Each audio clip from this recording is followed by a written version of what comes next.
नमस्कार दोस्तों। मैं बात करूंगा आज एआई के बारे में। एआई काम कैसे करता है और इसको सीखने के लिए क्या कोर्स करना पड़ता है या आप इसको कैसे सीख सकते हैं। तो दोस्तों, एआई ऑटोमेशन को अगर आपको समझना है तो उसके लिए आपको कंप्यूटर विज्ञान और प्रोग्रामिंग जैसे पाइथन को आधार बनाकर शुरुआत कर सकते हैं आप। और उसके बाद आप भाषा को एल्गोरिथम जैसे मशीन लर्निंग डेटा विज्ञान सीख कर आप एआई ऑटोमेशन को सीख सकते हैं।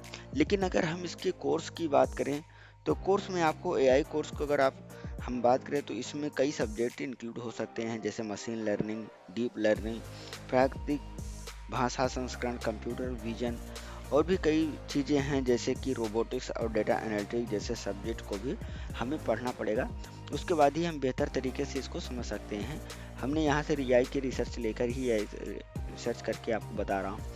देखो, अब आपको ना क्या है कि एआई ऑटोमेशन सीखने के लिए मतलब आपको एआई कैसे काम करता है, अपने आप कैसे काम कर सकता है कमेंट के या देने के, इसके लिए आपको पूरा पीछे का प्रोसेस जानना पड़ेगा।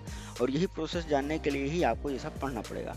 अब आपने कभी भी राधा को बांसुरी बजाते हुए नहीं देखा होगा, लेकिन आप एआई की मदद से देख सकते हैं।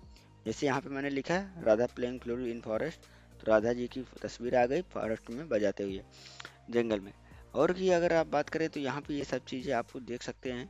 उससे पहले ये वाली इमेज आई थी जो कि बेस्ट है। देखो, ये उससे अच्छी इमेज लग रही है मुझे। तो ये सारी चीज़ें आप कैसे काम कर रही है इसको अगर समझना है तो उसके पीछे का एल्गोरिथम आपको समझना पड़ेगा और ये कैसे काम करता है। यहाँ पे कस्टमाइज भी कर सकते हैं अगर आपको कुछ करना है।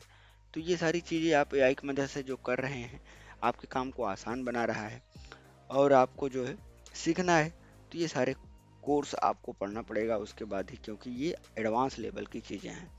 आपको जब बेसिक नॉलेज नहीं होगी तो आप एआई को कैसे काम करता है समझने में थोड़ा सा दिक्कत हो सकती है।